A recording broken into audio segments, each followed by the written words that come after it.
Hello, welcome to my channel. What if Naruto reborn as Son of Beelzebub in Highschool DXD Part 2? Having finally lost his consciousness to the embrace of slumber, Tatsumi had hoped for a silent rest. While the kiss of sleep had been effective on the mentally and physically tired young man, Tatsumi had never expected his dreams to take him somewhere else. Finding himself in a frozen tundra, Tatsumi's eyes widened at the harsh and unforgiving conditions of the land. Though the hissing winds carrying blankets of freezing snow pelted against his exposed skin, Tatsumi's focus was never on the raucous cry of the wind. No, his focus was on the pair of gleaming red eyes staring upon him. There they were again, the eerie red eyes. Those familiar eyes had haunted his dreams for a great deal of time, forever engraving his mind of the menacing red eyes filled with hunger. Finally, human, we meet again. The voice was deep and rumbled along the very edges of his mind, resonating from every inch of his surroundings. Tatsumi forced down his own feelings of fear and slowly forced his numb body forward. Moving step by step, Tatsumi fought off the shroud of fear that had shimmered over his body. The thing before him was what had caused him all that trouble. Tatsumi wanted answers. If Naruto couldn't give it to him, it would. I want answers, Tatsumi all but demanded. If the creature had been impressed with his facade, it did not show a sign. Crimson eyes studying him closely, Tatsumi reined in his own shaking fist, hoping to put on an act of bravery. Or erase the fear that had been etched into his very own heart. Well, I'm waiting, Tatsumi yelled once again, this time confidence wrapping its comforting hands around his heart. Interesting. Whether it is courage or ignorance, we shall see. A pregnant silence filled the air, as the human and the beast engaged in a silent battle of the wills. The harsh climate continued to rage on before them. Minutes passed without either side willing to back down. Tatsumi remained defiant against the animistic eyes. Very well then, a single question, human, use it wisely. The even tone broke the tense silence, ending the battle of the wills. Tatsumi kept his triumphant smile in check and settled for a nod instead. Though the small underlayer of respect hidden by the creature's booming voice was not left unnoticed. Pondering on a question, Tatsumi scrunched his features before an idea dawned upon his features.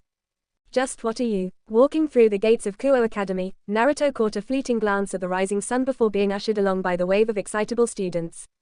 Flanked by both members of his oh-so-small peerage, Naruto walked on heading straight for the classes assigned to him. Ignoring the hushed whispers floating all around him, Naruto and his two companions fought off the giggles and whispers in their own way. While Reinhardt smiled pleasantly at the silent compliments, Hilda on the other hand held a scowl of annoyance. Further irritating the young maid, Motohama and Matsuda gleefully watched her walk away, seemingly enjoying the deathly glare they received from the blonde beauty. Hilda, we don't kill humans, Naruto muttered, as he gave his queen a steadfast glance. The two blondes shared a look before Hilda huffed in compliance, only to have her anger ignited once again by the delightful cries of the two perverts. No matter how perverted they are. Adding the last part as an afterthought, Naruto with the assistance of Reinhard ushered Hilda inside the school building and away from the perverted duo. Making their way through the student-packed halls of Kuo, Naruto's eyes rose ever so slightly when they landed on Tatsumi's familiar figure standing a distance away from himself. Giving the human a friendly wave, Naruto noted the human's slight change of posture but decided to no comment on it. Tatsumi, good to see you, Naruto greeted with a smile. Uzumaki-san, we need to talk, Tatsumi said, voice lacking the friendliness and warmth it once held days ago. Nodding his head in compliance, Naruto gestured for the human to lead the way. Though the sudden change in demeanor had raised some flags, Naruto held a spark of interest of the events to transpire. Following the brunette as he led them through the maze of hallways and up numerous flights of stairs, Naruto and his peerage soon found themselves standing upon the roof of one of the many buildings that made up Kuo. Uzumaki-san, this is about Hyaodu-san, Tatsumi began, clearly unsure as to how to begin the conversation. Highlighting his nervousness was the twitch of his fingers followed by the clenching of said fingers. His girlfriend. She isn't human, is she? Oh, what makes ya say that, Tatsumi? Naruto asked. Neither Reinhard nor Hilda showed signs of acknowledgement towards the claim, but their eyes had said it all. The slight rise of their eyebrows and shift of their pupils had been quite enough for Naruto to note their own surprise in the claim. Even so, none of the devils overlooked the slight change in both attitude and posture. Faltering under the gazes, Tatsumi attempted to vocalize his theory with little success. His theory revolved around the idea of his newly acknowledged devil classmates believing the dragon sealed within his body. Though the idea itself held its own form of chaotic irregularity, the fact he even had devils attending his school was placed among the category the dragon sealed within him was. Sacred gear huh? Naruto asked cheerfully. Yeah, managed to use one of its abilities already, huh? Tatsumi. Well, something along those lines. So that sacred gear of yours is hosting a creature. How did why? Naruto withheld a small chuckle upon sight of the dumbfounded expression Tatsumi wore upon his visage. Spending a lifetime as the Hokage, Naruto had picked up a few tricks when it came to reading an individual's thoughts. Basing the assumptions out of the target's body language and movements, Naruto had easily been able to decipher Tatsumi's thoughts with little to no effort. The human's lack of concealment in addition to his tired mind had allowed a successful passage towards the realm of answers. Stopping himself, Tatsumi's eyes widened upon spotting the knowing smile Naruto now wore.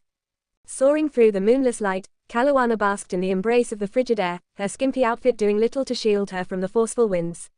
Her visage withheld little emotion, other than the wicked grin eagerly gnawing at her lips. The pieces had been set and the debut would soon come. The nun lied within the confines of their base of operations, her presence was the only factor left. The building excitement hammered against her chest, driving her further towards the abandoned church minutes away. Seconds from her target, Kalawana felt pain. Unquestionable blood splattered against her outfit, drenching the once beautiful fabric in metallic red. Dark blue eyes landing upon the arrow woven of numerous black filaments, she uttered a whimper of pain before a second arrow pierced the most precious piece of her body. Her beloved wings, the source of her never-ending pride, was left punctured and ruined. Body shrouded in a cloak of warmth, Kalawana had little time to react against the surprising attack. Leaving her to the mercy of gravity. In seconds she would splatter against the unmoving ground, leaving her as nothing more than a splatter of red. Though the fallen angel was ready for death, fate had other ideas. The black filaments which had pierced her body moments ago, unraveled themselves and entangled her busty figure. Escaping the confines of her body had been excruciating, it felt like a colony of ants marching out of her, the filaments attached themselves to others, binding her in a cocoon.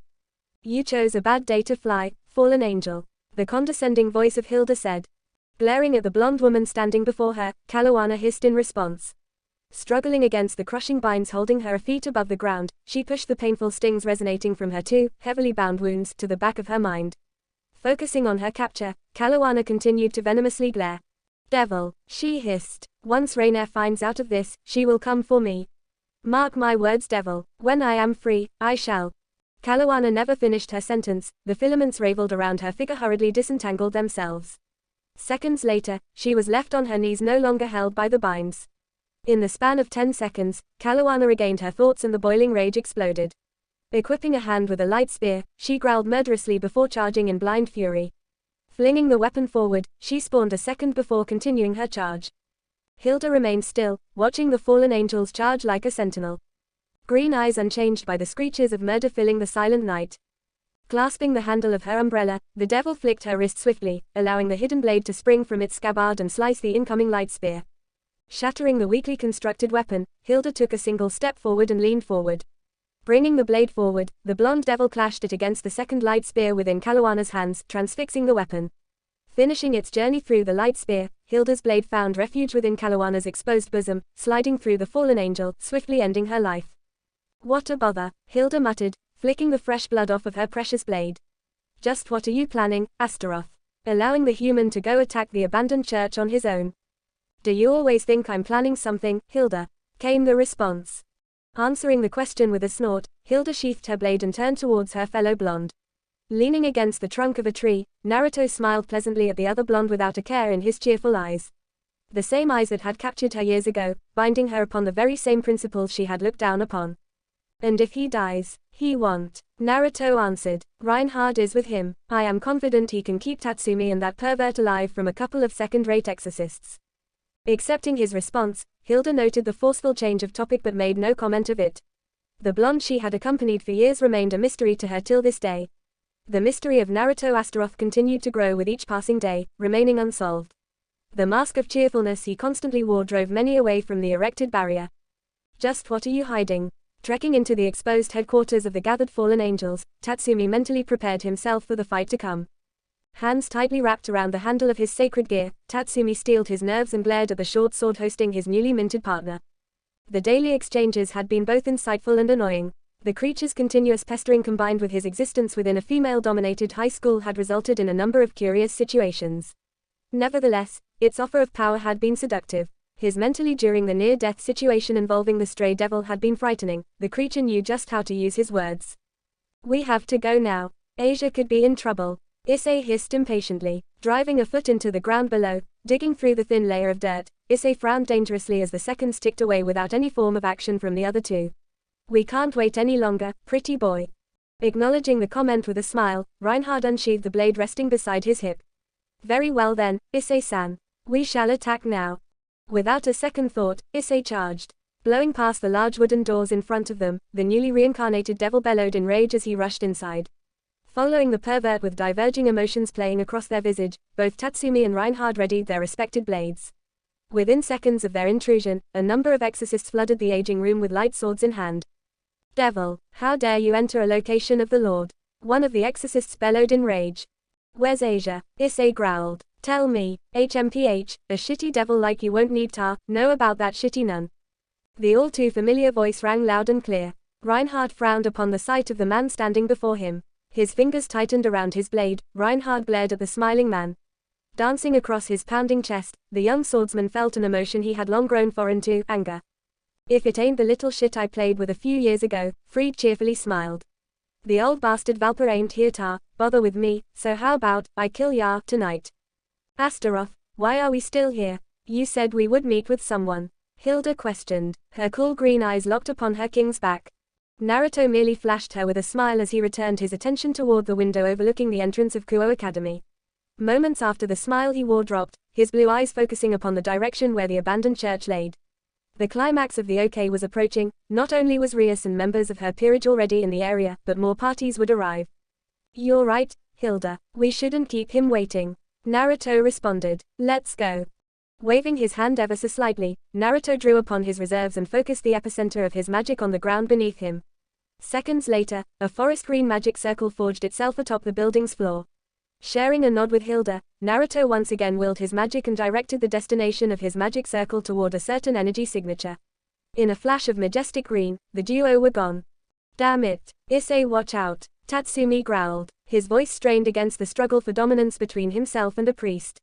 Their blades locked in a deadly contest with neither willing to accept defeat. Heeding the warning, Issei ducked under a sword slash and backed away from his attackers. In response to the sudden strike, the red gauntlet attached to his arm surged with might.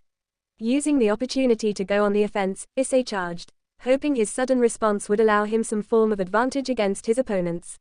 His gambit had been a success as his fist buried itself in a priest's stomach, sending him sprawling backwards. Focus on yourself, boy. Cursing his mistake, Tatsumi hurriedly countered the incoming blow with a sloppy attempt at a parry. Moments as such in a duel were critical. If the smallest mistake was made, then the duel could end in a loss. And in this very situation, Tatsumi had successfully locked blades with the priest once again. Only to find himself being brought back by the sudden display of raw strength. Acknowledging the man's superior strength, the schoolboy drew distance between himself and his opponent.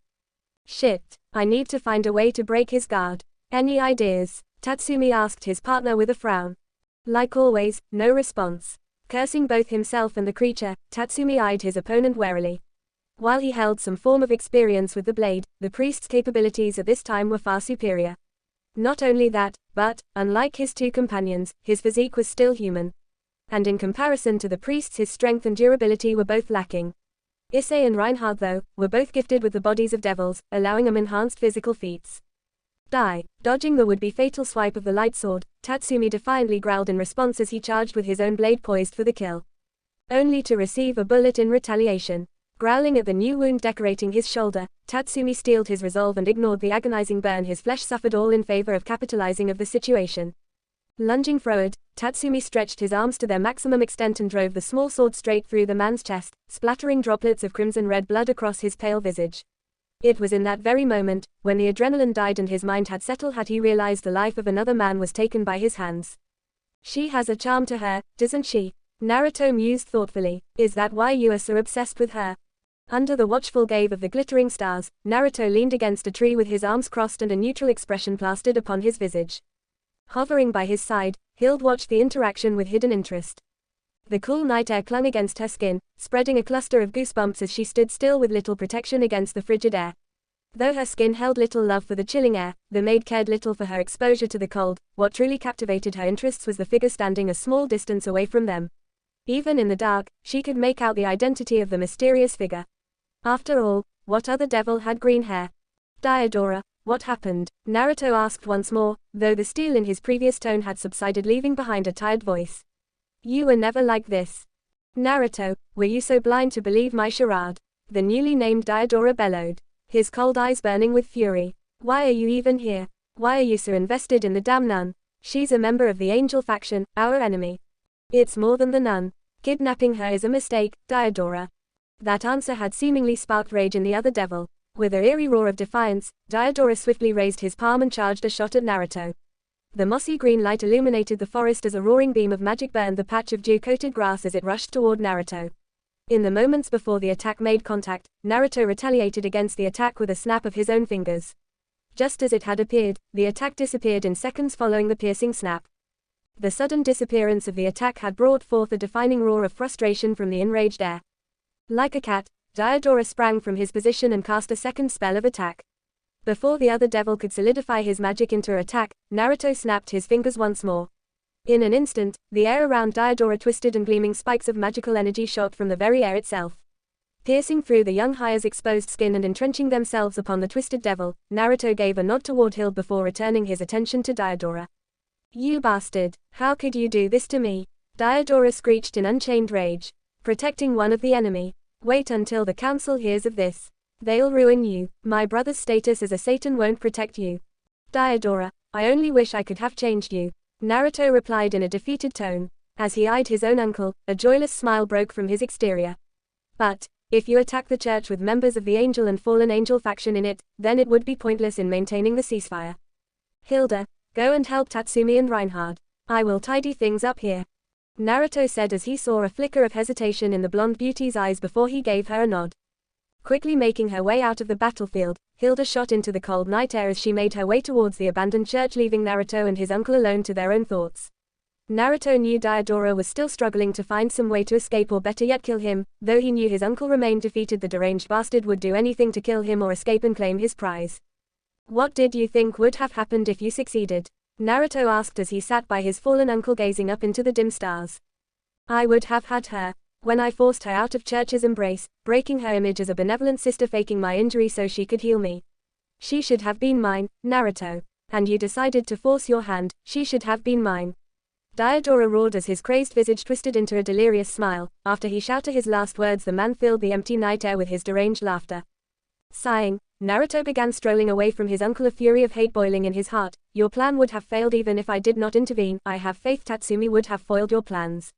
If he hadn't found Issei trying to move toward the abandoned church, I wouldn't have intervened.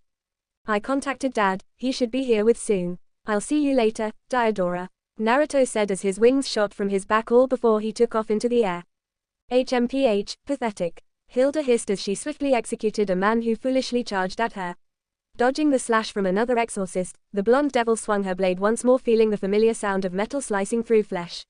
Kicking the falling corpse away, Hilda glared as another exorcist thought it was a good idea to attack her from behind. Hilda-san, Tatsumi muttered as he fought helplessly against his wave of attackers.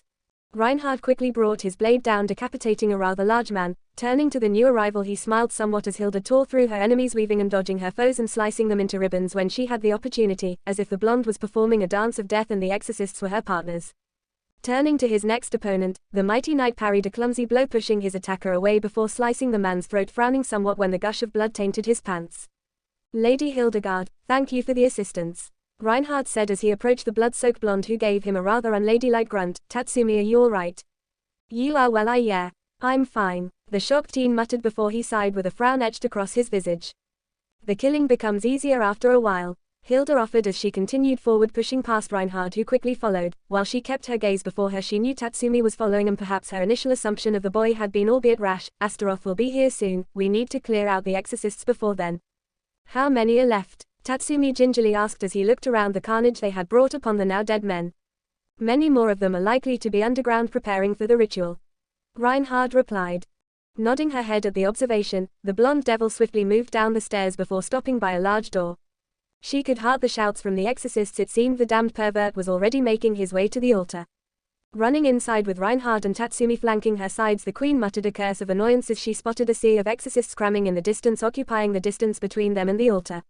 Raising her blade, Hilda charged straight for the closest enemy, beheading him with a swipe of her blade. She was quickly joined by the other two, who helped in cutting down the opposition. We have to help the pervert, he will die otherwise, Hilda called out as she killed off another exorcist foolish enough to charge at her. Gracefully dodging around her enemies, the maid tightened her grip on the blade before returning to her vigorous assault on the humans. Her merciless attack had been a key factor in the dwindling morale of the enemy.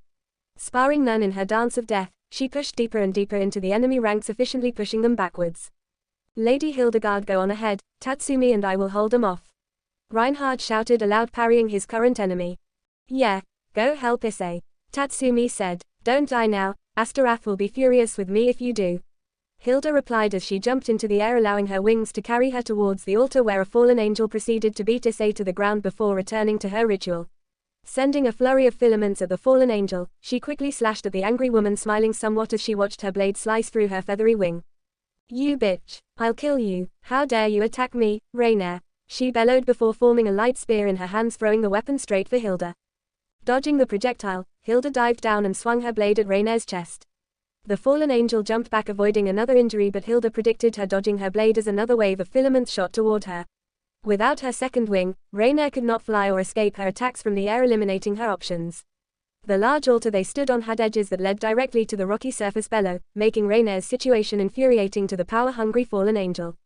Begone, crow, Hilda commanded with a hiss. Bringing her blade at Rainier, Hilda smiled coldly as the fallen angel attempted to flee, but her legs remained bound by the filaments she dodged before. Executing the crow in a single swing, the mighty queen turned to the beaten pervert as she sheathed her blade, with a hint of annoyance crossing her indifferent visage. Good job, Hilda, Naruto's voice called out as the maid's king appeared before her with Tatsumi and Reinhard a step behind. Turning to his knight, Naruto gave the redhead a smile of appreciation before giving Tatsumi a nod of approval as well. You two did great, you're becoming an amazing swordsman with your sacred gear, Tatsumi. Astaroth the girl, Hilda said as she pointed a finger at the still unconscious girl. We should bring Ria's pawn back to her first, Naruto replied as he beckoned for Reinhard to carry Issei while he still stared at the girl. Did she lose her sacred gear? No. I stopped the fallen angel before she could extract it. Then she is alive, bring her back to Kuo. Naruto, why did you help Issei? You could have caused an incident with that, Rias shouted, rubbing her forehead to fight off the incoming migraine. Naruto had brought Issei back to her home and left him on the couch as they discussed the night's events. The Gremori heiress immediately called Sona for the unorthodox meeting. She knew the entire situation could spark another war if they were not careful. Suddenly attacking a church housing hundreds of exorcists and a few fallen angels would not be good for the political climate between the three biblical factions. Hear me out, Rias, Naruto said, holding his hands up before she could yell at him some more. Taking a small sip of the tea Akano had brought him before leaving, the blonde cleared his throat. The situation is an interesting one. At the moment only two of the three factions are at fault. A group of fallen angels gathering an army of exorcists in our territory. You, one of the two rulers of the Kuo territory, found that piece of evidence and it is within our rights to attack them. Who knows what they were going to do after they extracted the sacred gear. Play their numbers against them, Sona murmured as she smiled somewhat at the political ingenuity behind Naruto's words. It did look suspicious that a group of fallen angels were gathering an army of exorcists. It was well within their right to stop the little ritual before anything happened. Then a thought entered her mind and the Citri smiled a little more. Planning an attack on a territory commanded by siblings of two of the four great Satans and the son of one is a large enough suspicion. Nodding his head with a smile growing on his countenance, the former Hokage used his former experience in politics to help them out of their little predicament that he caused. It was the least he could do. Taking a larger gulp of the tea, the blonde cursed a little as the tea burned his tongue, causing Sona to giggle a little at his antics. Haha, laugh it up, Sona. I'm fine by the way. Rias. Oh him. Turning her head to the other two, the red-haired beauty washed away the thoughts of Riza and put a fake smile. Are you thinking about Riza? Naruto asked as he put the cup down, all seriousness returning to his face.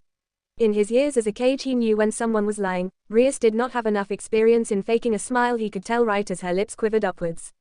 We are supposed to meet in a few days to discuss our marriage. Rias answered, spitting the word, marriage, out in disgust. Wincing somewhat at the words, Sona pushed her glasses up a little. How far has Issei come? Could he be useful in the rating game? Shaking her head somewhat, Rias took a sip of tea. He is not experienced enough to fight against Riza. He is still working on his physical strength. Without it he wouldn't be able to use his sacred gear properly. How did he do against the exorcists and Rainier? Hilda killed Rainier. She stopped her before she could extract the sacred gear. Naruto replied, I had some other issues to deal with. Nodding her head in understanding, Sona pondered the situation. Perhaps you could ask Sairog to help train Issei. He's busy with his P-range right now. He said he would be with Tiamat to train his new members. Naruto replied, waving his hand at the statement. He won't be back until a month. Naruto, can you train Issei? Rias asked, turning her attention to the blonde Astaroth, who shrugged at the statement. I suppose Hilda could use a new sparring partner. Naruto mused, have him at the gardening club tomorrow morning. The morning sun was bright and unforgiving. Releasing a groan, the blonde king forced himself out of bed with a loud yawn. Wincing at the sunlight dancing across his bed, Naruto grabbed some clothing in his closet and walked in the shower. No matter how much he hated mornings, which was a lot, a warm shower always woke him up. Tossing on the orange t-shirt and black track pants for morning training, the blonde walked downstairs to the kitchen, the sizzle of grease drawing him toward the stove. Morning, Hilda, Naruto greeted as he stole a piece of bacon from the pan. Astaroth, how many times do I have to tell you not to take the food off of the pan? Hilda hissed as she smacked his hand holding the cooked bacon. Watching his king yelp at the sudden attack and drop his bacon in the process, she grinned at his look of disappointment. Good morning, my lord, Reinhard greeted as he took a sip of the orange juice. Yo, Naruto yawned before taking the seat next to the redhead. Pouring himself a cup of juice, the blonde chugged the tall glass before wiping his mouth with a napkin. Oi Hilda, I promised Rias that you would help Issei with some of his training today. I have no intention on helping the pervert, Hilda replied as she placed the finished bacon onto a plate before pushing it to the two. Don't be like that now, you could beat him down as many times as you want. Hearing a knock from the door, Reinhard decided to greet whoever was at the other end. Opening the polished oak door, the knight's brows raised somewhat when he saw Tatsumi on the other end. Tatsumi, good morning, the charming knight greeted, would you like to come in? Ah, yeah sure, thanks Reinhard, Tatsumi replied a bit nervously as he walked into the lavish home with surprise marring his visage. Taking a moment to absorb the sheer magnitude of the house for a second, the human turned to the kitchen where Naruto currently sat in. Naruto, I was wondering if your offer for the gardening club was still open. Oh, Naruto chuckled before smiling at Tatsumi, of course, would you like to join my peerage? Confirming the question with a nod of his head, the human was instructed to lay down on the Polish wooden floor. Raising his hand and allowing a green magic circle to appear in his hands, the blonde devil held a total of 4 pawns in his hand. Circling around Tatsumi's body, the pawns were glowing with magical power, but Naruto's little procedure could not be complete. Normally, if the evil pieces could not reincarnate a person, it was either he or she was a god or he lacked the pieces. 5 pieces. Naruto chuckled as he offered up the ritual another piece to the circle of pawns. A green magic circle then appeared below Tatsumi's body and the blonde began chanting, in the name of Naruto Astaroth I call to you, Tatsumi, hear my command, rise once again as my demon servant. Awaken as my pawn. Entering his body in a glowing green light, the pieces soon vanished one by one before Tatsumi's eyes fluttered open. Offering his hand to the waking pawn, Naruto smiled as Tatsumi accepted his hand and stood. Marveling at himself, Tatsumi muttered something under his breath before looking up and smiling at his new master and peerage. This is amazing, Naruto. I feel as if I can lift a mountain, Tatsumi exclaimed, smirking at his newly changed body. You still need to master your new powers, Tatsumi, our bodies are much more powerful than a human's. You will have to train double as hard if you want to become stronger. Now, you are my pawn, I expect great things, Tatsumi. Oh come on, Issei whimpered. Smirking widely, Hilda sent a kick straight at the pervert's face, knocking him back into the trunk of a tree. Their little training session had lasted for a few hours now, and the blonde beauty enjoyed every second of pummeling the pervert. He had been watching her walk in her exercise shorts, so in all of her benevolence she allowed him a closer look while she beat Issei. While the pervert cried for mercy, she remained attentive of Naruto's instructions. The spoiled princess told him to help train Issei, so she decided to train the pervert by throwing him in a real-life situation. Well, that had been her excuse when Naruto left. Hilda-san, please, Issei pleaded as he winced at his bruised body. Astaroth told me train you in any way I can, are you not enjoying this? Hilda asked, her chilling tone frightening the reincarnated devil. Watching the one-sided fight for a second later, Naruto turned to the other field where Tatsumi struggled against Reinhard's masterful skills. The new addition to his peerage remained adamant on testing his body out, but against Reinhard the former human could not land a blow. Reinhard's years of experience made him a menace for any new swordsman to duel, especially one who did not master his new body. Tatsumi's agile slashes were incapable of breaking his knight's indomitable defense. The undeniable difference in skill was obvious. Reinhard held Tatsumi back and maintained distance between them, only countering Tatsumi's strikes. The battle then ended when Reinhard disarmed Tatsumi with a dreadful attack on his grip. A good duel, Tatsumi, you did much better this time, Reinhard said, sheathing his blade. Groaning slightly, Tatsumi picked his sacred gear up and sighed, I'll get you next time, Reinhard. Before he could approach his peerage, Naruto's attention was taken by a sudden appearance of a magic circle. Appearing from the circle, a beautiful gray-haired woman eyed Naruto. The blonde immediately knew who the new arrival was, Graphia Lucifuge, the underworld's strongest queen and Syrex Lucifer's wife. Greetings, Lord Astaroth, I am here on behalf of the 4 great Satans. Your presence has been called upon. Grafia said, keeping her blank expression set on Naruto. If you would come with me. Right, Reinhard, Tatsumi, I'll be back. Don't slack off now, Naruto called out before waving to his peerage. Before they could even ask about what was happening, Naruto vanished in a teleportation spell made by Grafia. Sharing looks with one another, Reinhard shook off his minor confusion before turning to Tatsumi. Let's get some more training done. I'm sure Lord Naruto will inform us once he returns. Oh, yeah, right, Tatsumi replied, setting his blade up in a basic stance. Naruto soon arrived in a large room lavishly decorated in the finest materials. He stood facing the end of the room where his father and the 3 other Satans accompanied he. Seated alongside their large oriental thrones, the varied Satans and partial rulers of the underworld shared looks between each other. He could spot the small nod he received from Ajuka and the partial smile Sirex sent him. Falbium Asmodeus on the other hand remained asleep, while to others he seemed awake and attentive. The blonde had been around the lazy bastard enough to see otherwise. Seraphal, well, she remained bubbly as ever in the circumstance. Naruto Astaroth, do you know why you are here? Sirex's booming voice questioned him. No, Lord Lucifer, Naruto responded. We have received an account on the situation which occurred in Kuo. We summoned you here to ask you of your account of the situation. Ajuka said, joining in the conversation. The fallen angels were amassing an army in the abandoned church. I never intended on facing them head on, but circumstances forced my hand.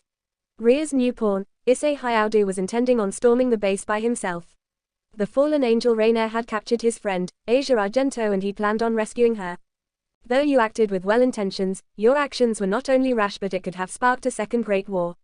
Falbium continued, for the first time releasing a small yawn, much to the annoyance of Seraphal. Though his eyes still held hints of drowsiness, the lazy Satan had a new intensity in his dark eyes.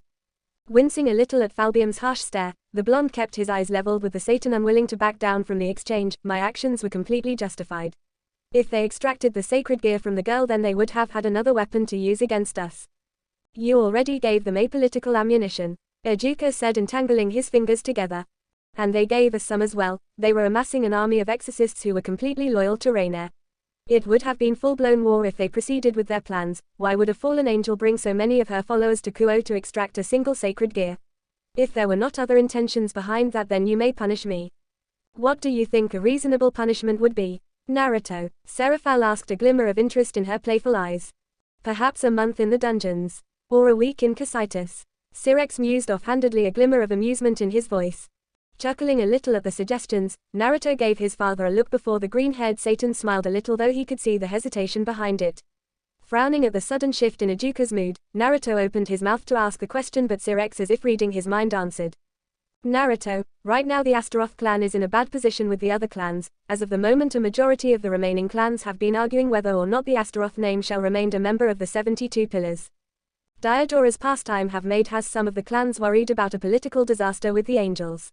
Sirex said, sighing with a frown adorning his visage. The underworld is still rebuilding and we cannot afford another war. Our birth rates have been declining for some time now. A large-scale war could wipe out the entire population of devils.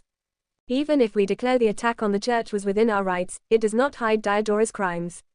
At the moment we and the clans are going to meet in order to decide his fate, but they could punish you for your actions against the fallen angels.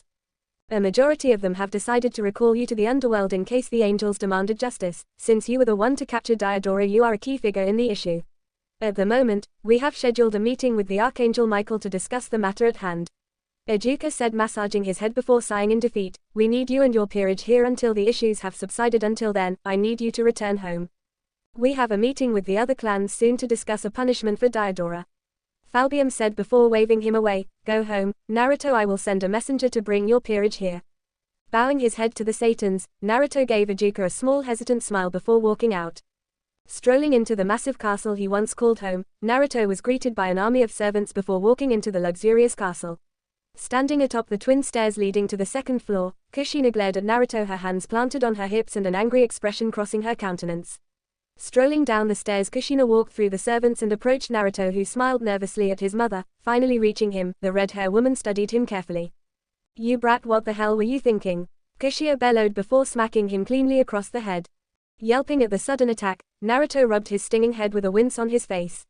However, he never got to answer his mother as she wrapped her arms around him and brought him into a comforting hug. When your father came home and told me about what you did, I was so worried. Never do that again, you hear me? I'm sorry, Mom, I just had to help my peerage. I couldn't let them fight the exorcists on their own. What sort of king would I be if I let them do it alone? Naruto said before smiling up at his mother, you don't have to always worry about me so much. A mother always worries about her child, no matter what. Kushina replied before releasing her embrace, returning the smile. Now, are you hungry? I ate breakfast a little while ago. Naruto replied, enjoying the time he spent with his mother. Though he never had the opportunity to spend time with his original mother, he enjoyed her company, smiling fondly at her worry. Go clean yourself off, you smell horrible. All right. Making his way to the large hallway on the second floor, Naruto got out of sight before teleporting into his room. His mother hated people using magic inside of the house. From the numerous amount of times Ijuka and Naruto caused destructive explosions made the woman put her foot down on the matter of magic within the confines of her home. Appearing in his organized room, the blonde walked over to a second door connecting his large room to a luxurious restroom.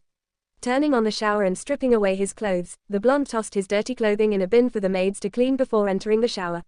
Walking out of the warm shower, Naruto walked back into his room and walked straight to the closet on the other end.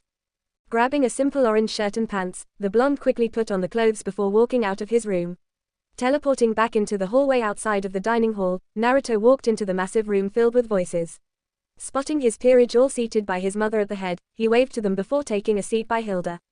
Naruto-san, this is amazing, Tatsumi said as he explained the beauty of the room. Having been unexposed to that level of luxury before, the pawn marveled at the decorations with awe.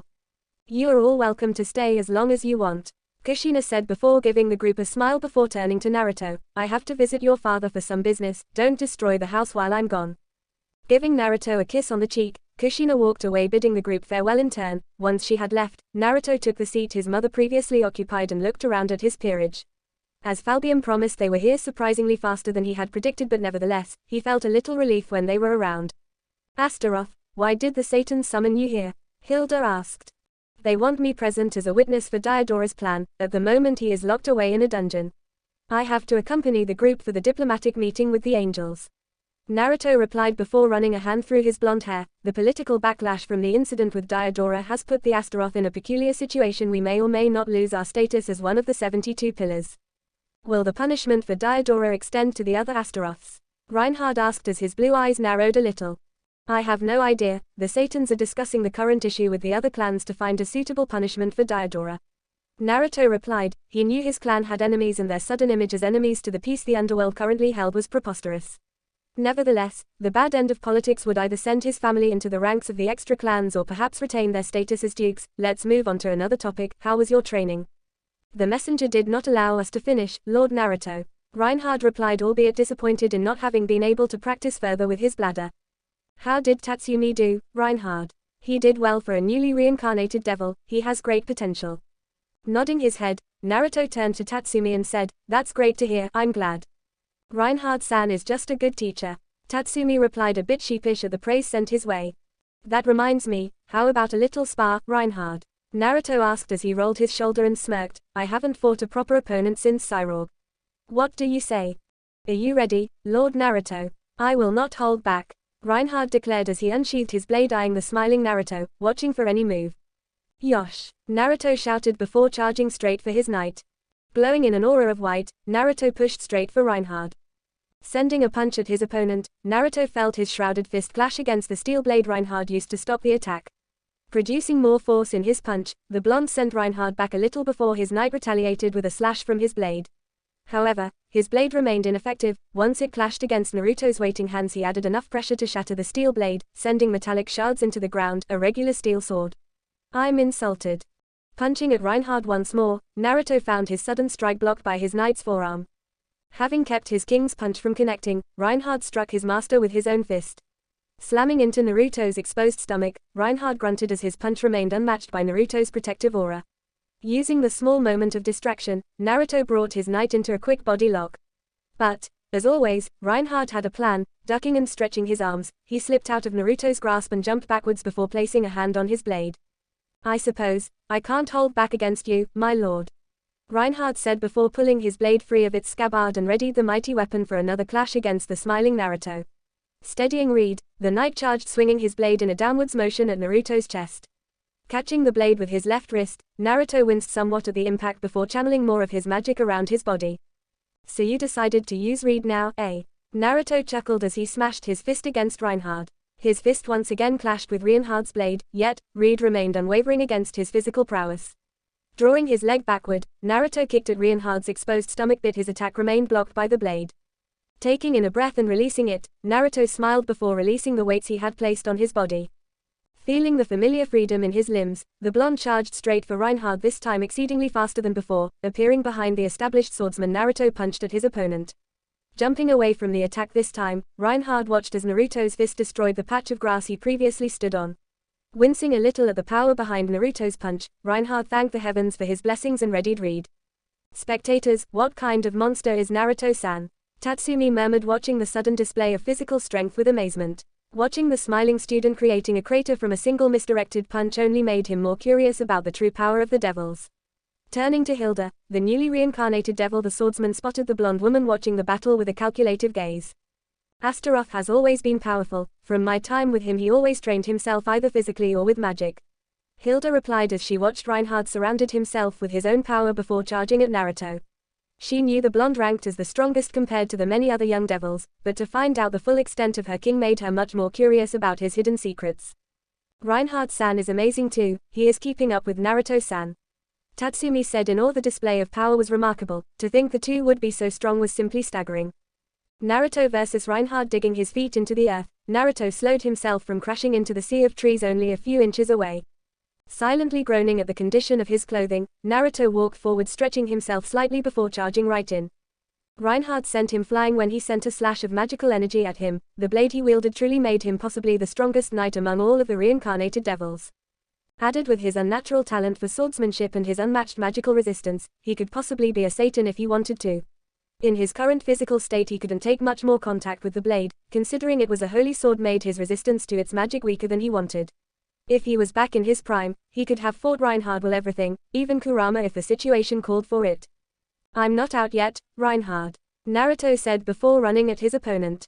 He did not take long when he appeared a foot away from his friend, punched with all of his might at his friend, forcing the knight to block the attack with his blade.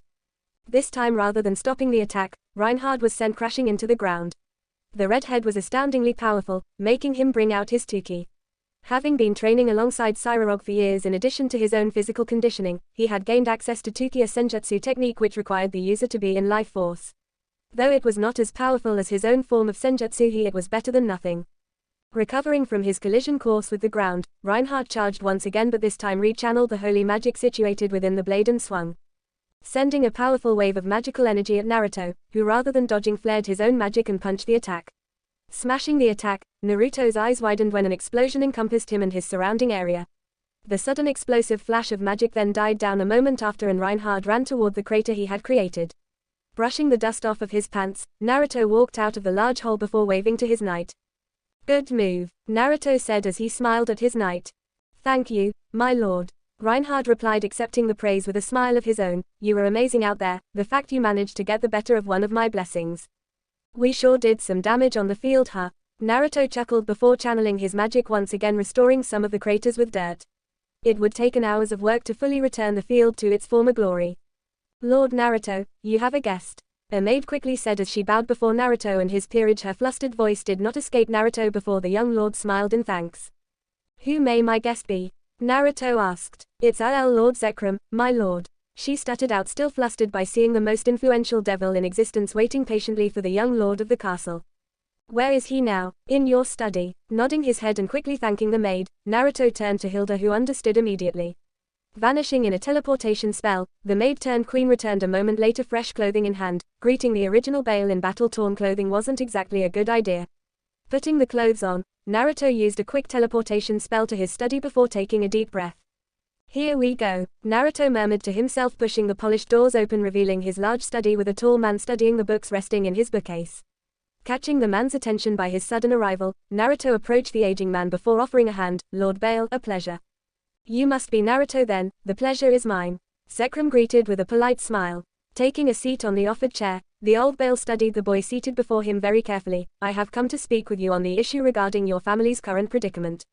Allowing the older man to speak, Naruto remained quiet, beckoning for Zekrom to speak. During the meeting with the heads of remaining pillar clans, we received a very interesting piece of information from the warden of the prison of Lucifard. Apparently they discovered Diodora had ties to the Coas Brigade. A very peculiar piece of information, is it not? What do you want, Lord Bale? Naruto asked, his eyes now hardened.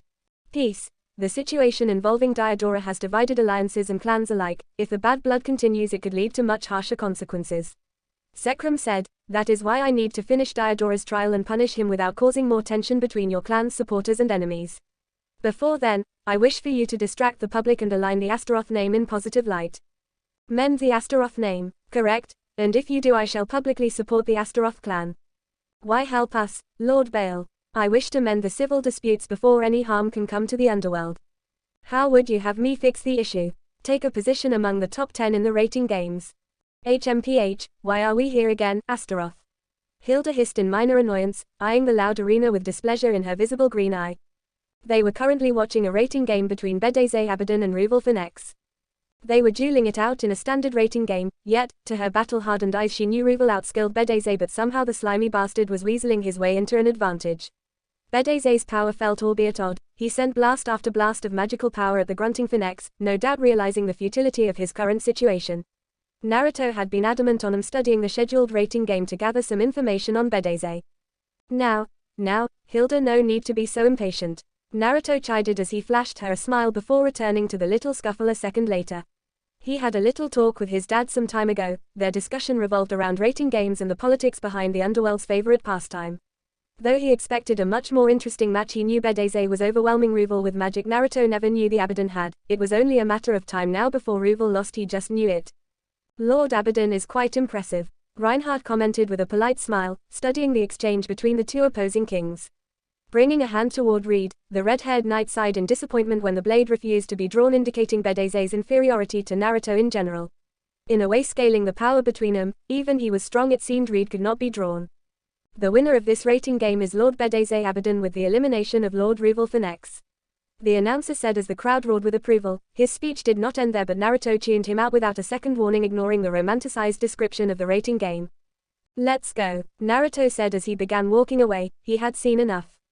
Releasing a small groan, Naruto took a seat down on the leather couch overlooking the crackling fireplace. It had been a long day. Since he studied the rating game between Bedeze Abaddon and Ruval Finex, the young Astaroth was tasked by his father to help with some family issues. Right now, all he wanted to do was sit down, enjoy his peace and quiet. Chuckling to himself, Naruto smiled brightly at the photo album his mother treasured to no end. He could not make out any details of his past, but the pictures Kushina kept helped a great deal. Your tea, Astaroth, Hilda said as she placed the hot tea on the coffee table before plopping down next to her fellow blonde. Thank you, Hilda, Naruto replied before he closed the large leather-bound album and gripped the teacup as his eyes remained glued on the warm fire. Though Hilda would never admit it, she enjoyed the comforting silence with Naruto as her company. It was a few simple memories in her past she actually remained attached to. Taking a sip of the warm tea, Naruto almost chuckled aloud. Who would have thought he of all people who'd be content with drinking tea by the fireplace? Where are the others? Reinhard is showing Tatsumi the rest of the city. They won't be back until later. He seemed happy to be able to explore. Agrees, Hilda replied with a small wave of her hand before sighing a little. When are we going to challenge Abandon? Not yet. Right now all we can do is get Tatsumi ready for an actual battle. He is still sorely lacking in any experience, Naruto answered, running a hand through his hair. Lowering the cup, Naruto turned to the girl seated beside him reading away at a leather-bound novel. However, he could not return to his tea as a crackle of boots stomping against the stone hallway filled the air. A moment later, a series of loud, frantic knocks came from the double doors. Standing up, he opened the door and a butler panted aloud. Lord Naruto, huh? There is trouble, in the town square. Lord Reinhard and Lord Tatsumi are in trouble. I came to tell you as soon as I could, the butler said, coughing harshly after finishing his sentence. Hilda, Naruto asked, receiving a nod from his queen. Forming a magic circle beneath them, Naruto quickly transported them to the area of the scuffle. Biting his lips in vexation, Naruto watched as Tatsumi and another devil argued at the center of a crowd with Reinhard frantically trying to break it up. Rushing to Reinhard's side, Naruto planted a hand on Tatsumi's shoulder and dragged him away from the man. Marius Nabarius, a longtime hater of the Astaroth name, smirked triumphantly as he spied Naruto push Tatsumi away from him. Why, if it isn't Naruto Astaroth, a pleasure as always, young lord. Marius said, his honeyed words masking the hint of superiority behind them. Taking a step forward and showing off the hideous red mark on his right cheek, he continued, your servant attacked me when I merely minded my business in your family's territory. It seems you must discipline your dog, or shall I? Tatsumi apologize, Naruto hissed, much to the young man's displeasure. Standing tall, Tatsumi responded with a fiery passion behind his sharp words, "But Naruto-san, this bastard was groping the women here. He deserved it." Muttering incoherently to himself, Naruto put on another false smile and turned to Marius as he lowered his head somewhat. "Lord Nabarius, I apologize for your inconvenience. My pawn is not properly trained as a devil at the moment. Could you find it to grace him with your benevolence and spare him? It seems you have misunderstood, child. Your pawn struck me. I am a high-class devil and he is merely a lowly servant not even worthy of gazing upon my presence. Such crimes are punishable by death. Accusing someone such as I of a crime is unimaginable. If I do not have your pawn's head, then I shall speak with the council personally. Then allow me to apologize on his behalf." "No," Marius bellowed as his visage twisted into one of a monster's and took a step closer. Allowing a sadistic tone overwhelm his voice, the Lord said his words with the utmost importance, "I am asking for his head, child.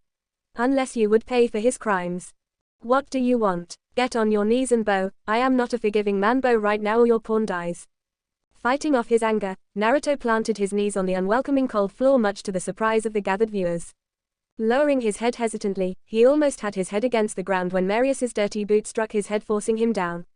Pressing down with all of his strength, the older man twisted his boot against the blonde's head, unwilling to let go.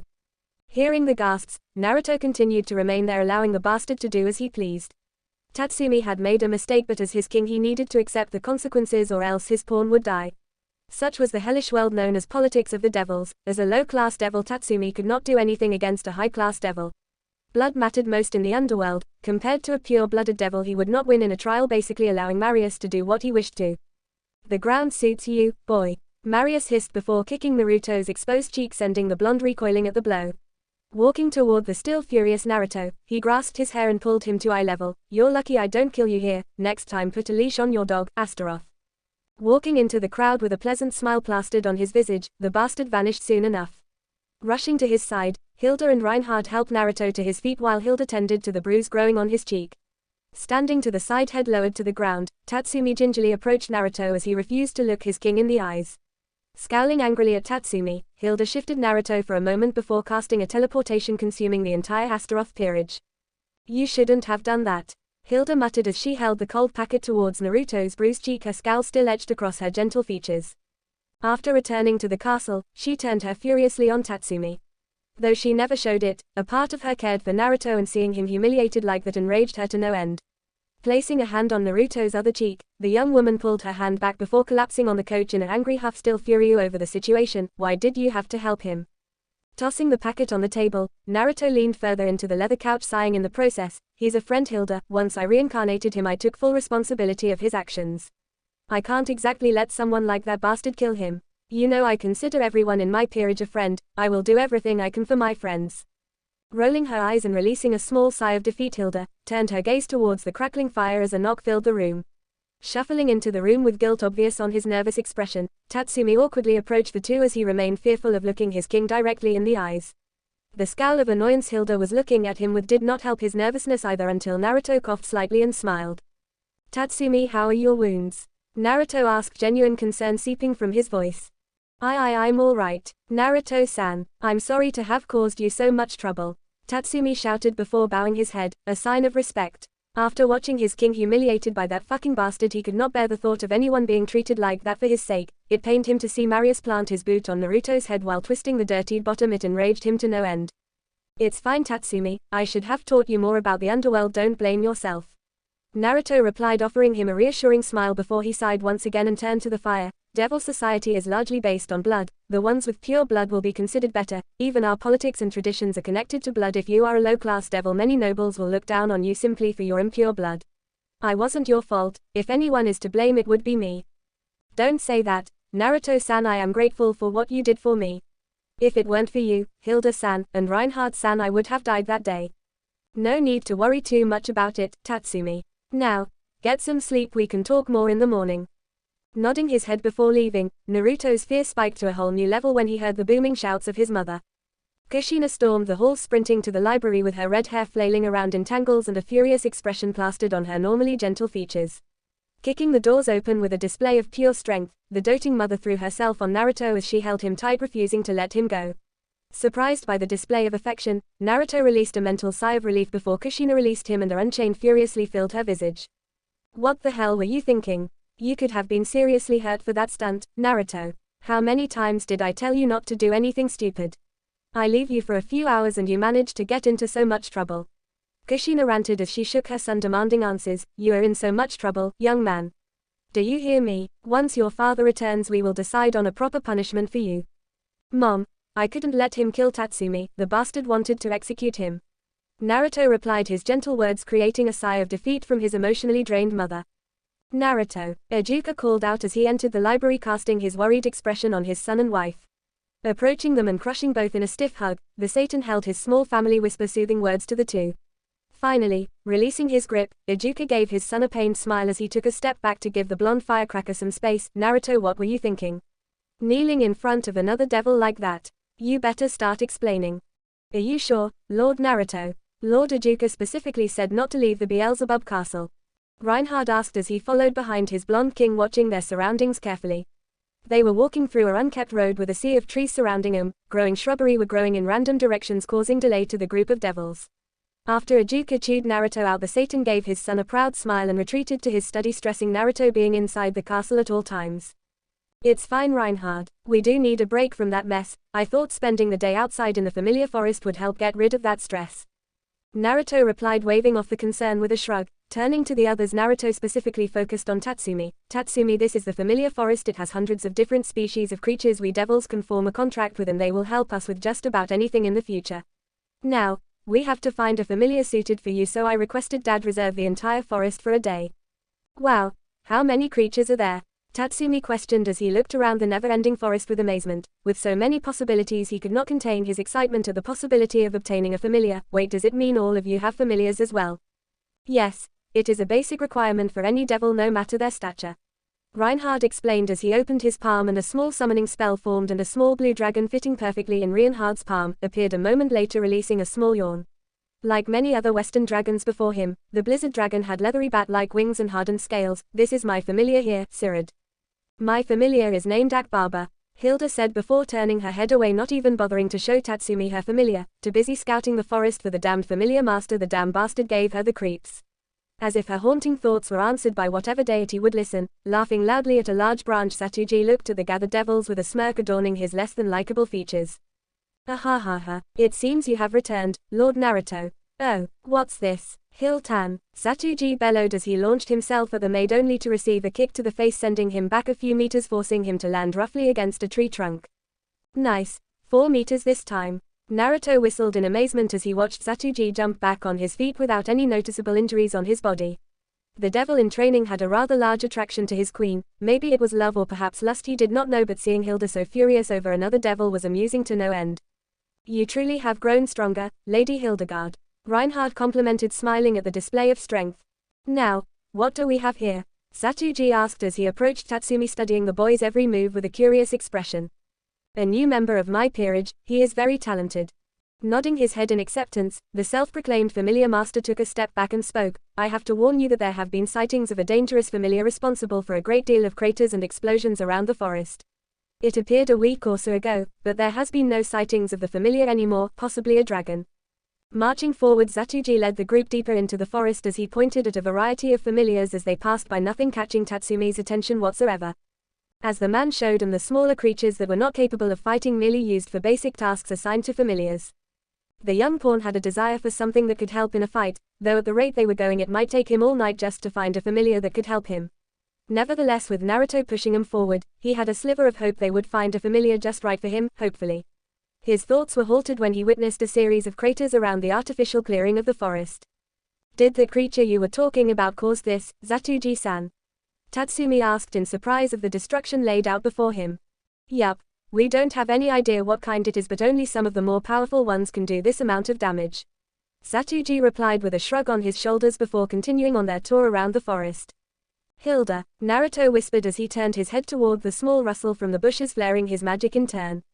Drawing her blade, Hilda turned to the bushes and began walking slowly. Reinhard took his place by Naruto's side with a hand on his blade. Tatsumi frowning somewhat, he was about to talk when the creature hidden in the bushes jumped out with a wooden staff in hand. Dressed as a wizard, the creature quickly turned her staff on Naruto, but Hilda was faster. Gripping the staff, she twisted it and pulled it out of the girl's hands and tossed it back to Naruto, who caught it with a raised brow. Reinhard brandished his other blade and approached her, still cautious about her, ready to strike her anytime she tried to attack Naruto or anyone in the peerage. "Naruto-san, are you okay?" Tatsumi asked as he had his sacred gear out, eyeing the girl suspiciously. "I'm fine, Tatsumi. Hilda, don't glare at her like that, she's just a girl," Naruto said as he approached her, studying the dirt-ridden robes, holding his hands up as a sign of peace. "What's your name?" "Archwizard. Megumin Devil, what's yours?" the wizard said as she winced a little at Hilda's still brandished blade aimed at her neck, ready to take her life. "Don't worry, I'm pretty sure Hilda won't kill you," Naruto replied as Reinhard took a step back. "Now can you tell me why you're in the familiar forest, only allowed for high-class devils and their peerage?" "Well, you see, I got lost when I was looking for Lucifad. I'm from Golden Dawn and I was hoping to make a pact with a devil." Raising his brow once more, Naruto pondered an idea as he beckoned around the explosions. "Did you cause that?" "Some creatures tried attacking me, but I attacked them with my explosion magic and passed out afterwards," Megumin replied offhandedly, keeping the information of her passing out after one spell a secret for now. "Lucifad is in the west, you can teleport there, it's pretty close from here," Reinhard said, pointing his finger to the west.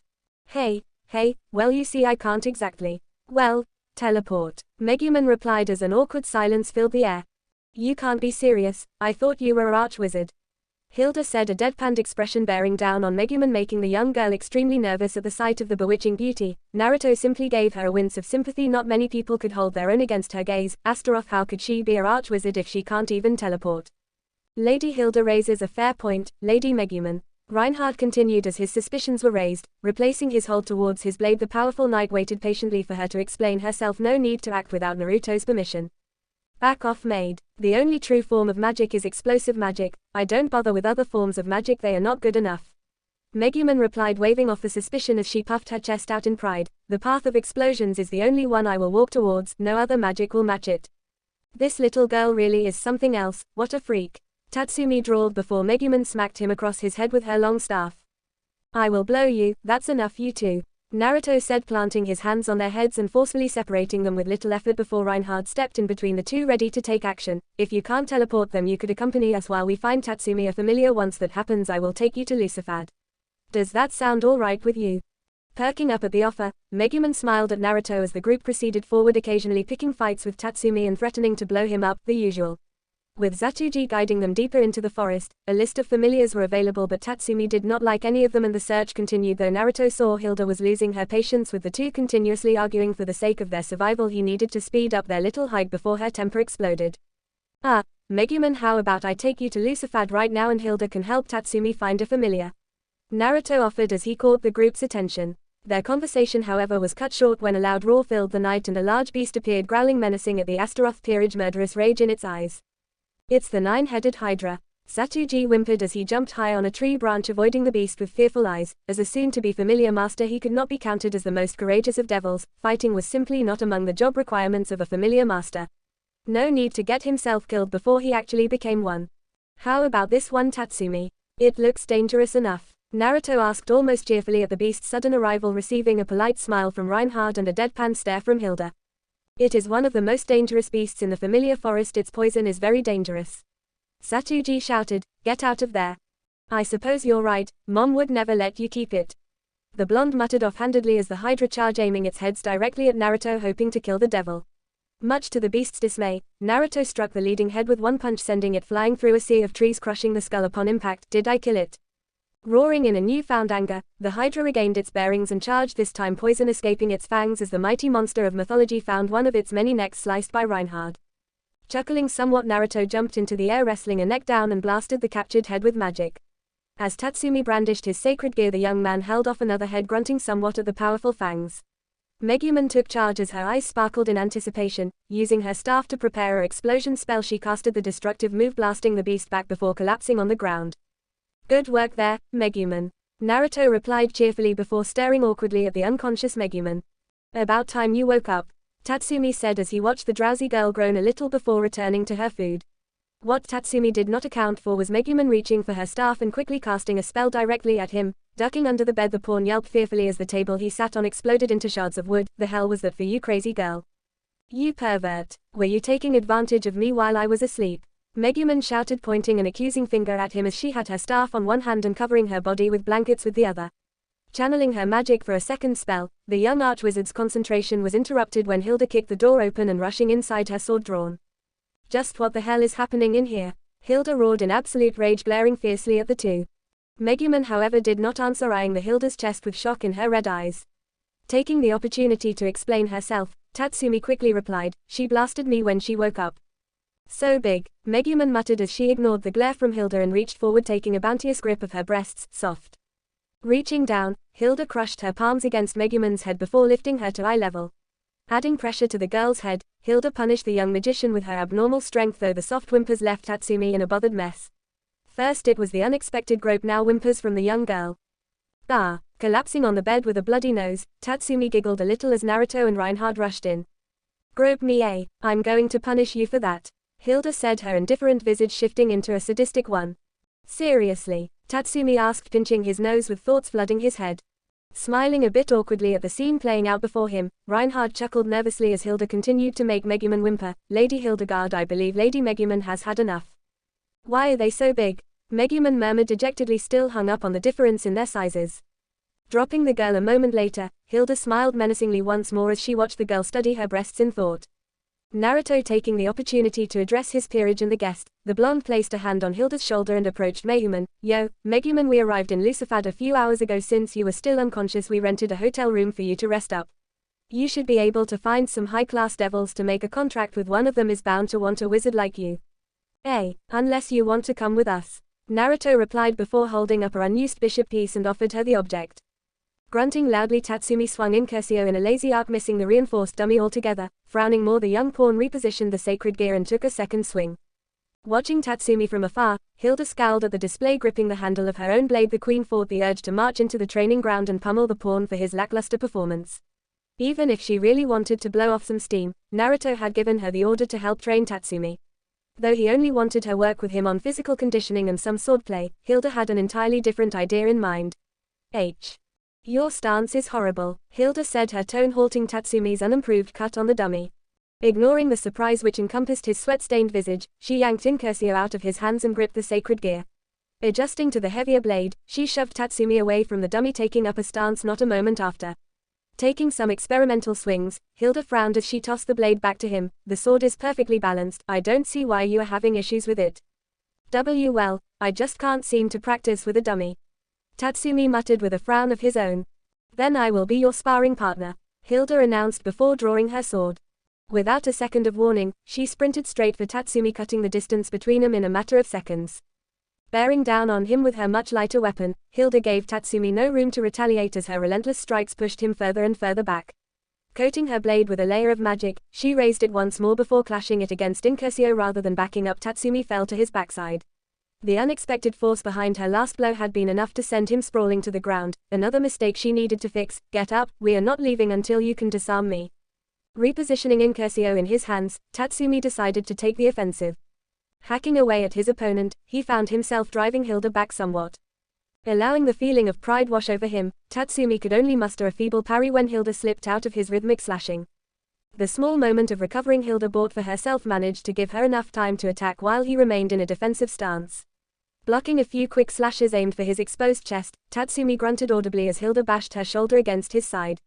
Stumbling a little in an attempt to regain his balance, Tatsumi only groaned as Hilda swiftly swung her leg at his own, knocking him to the ground. Again, Hilda hissed, taking a few paces back. She kicked the fallen Incursio to Tatsumi. "Are you sure about this?" Megumin asked, hesitant to cast a spell. They were in the garden of the Beelzebub castle, which were choked with flowers and plants of every kind. When Naruto had told her that the garden was made by Kushina herself, Megumin felt nervousness consume her very being. Kushina Astaroth was a very frightening woman, her legendary rage being one of the many reasons the mistress of the castle scared her. Destroying the garden she personally worked on seemed more like a death wish with each passing thought.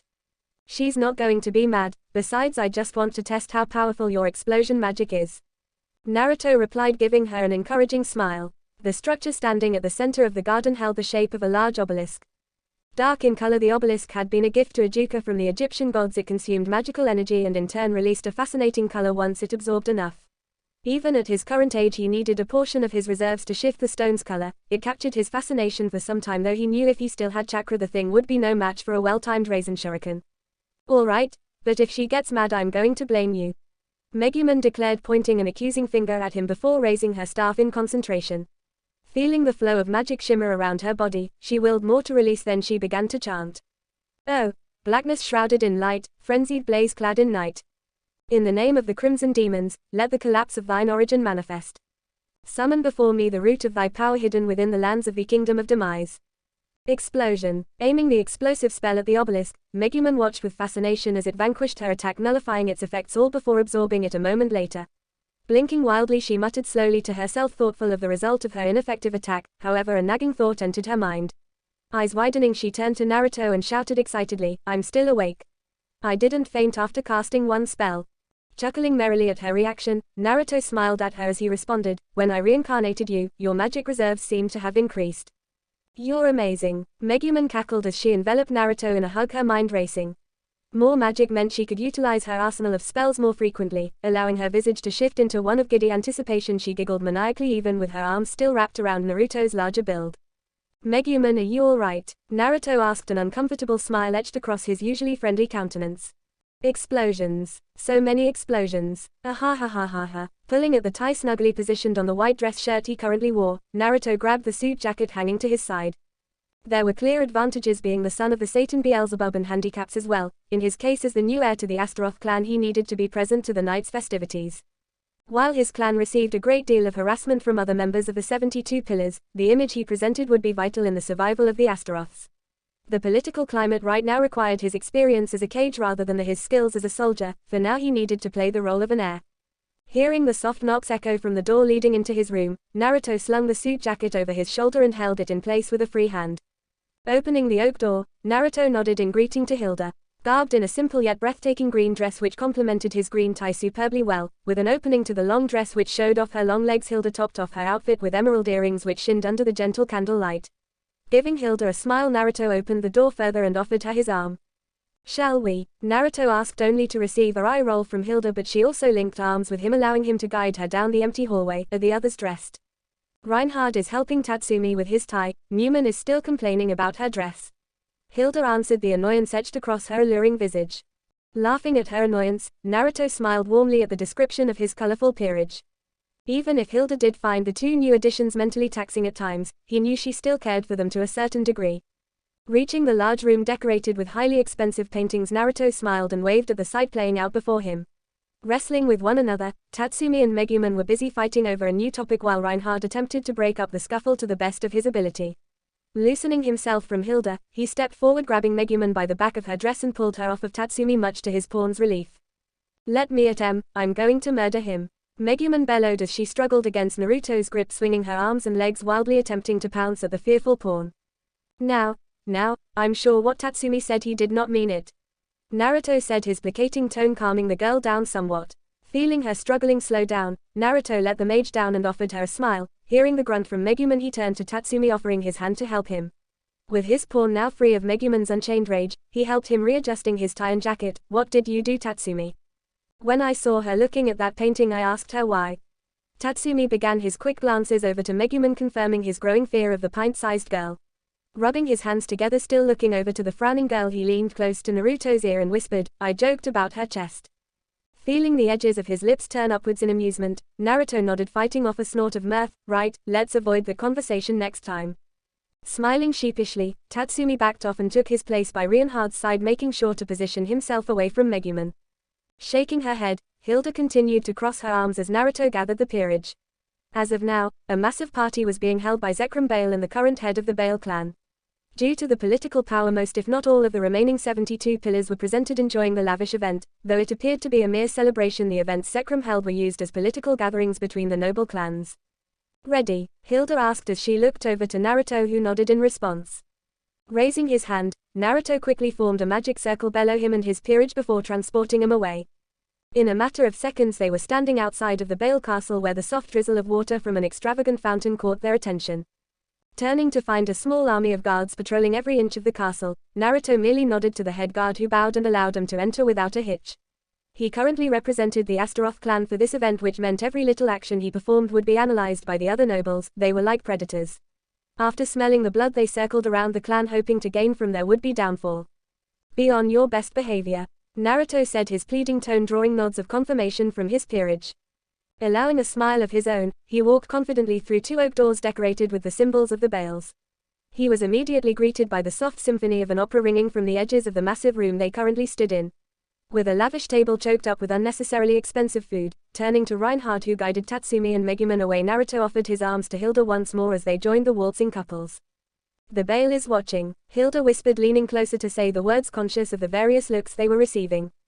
Smiling, Naruto planted his hands on Hilda's hips before lifting her and returned to the twirling waltz they participated in. Feeling his smile drop with a frown replacing it a second later, Naruto guided Hilda out of the dance floor as his gaze remained plastered to Marius, who stood by the bar laughing wildly. Scowling in the bastard's direction, Naruto reined in his temper and faked a smile, trying to fight away another political mess. Feeling the soft touch of Hilda, he merely nodded in turn. "Let's hope Marius doesn't do anything stupid again. I might not stop Tatsumi this time," Naruto commented offhandedly, turning to Zekrom, who raised his wine glass in greeting. "Your pawn has caused some tension between the 72 pillars," Zekrom said, walking over, his eyes studying Naruto closely. "He was right to act that way. If it were any other situation, I would have allowed Tatsumi to continue," Naruto responded, grabbing a wine glass from a passing servant. "Besides, I'm going to follow through with your plan.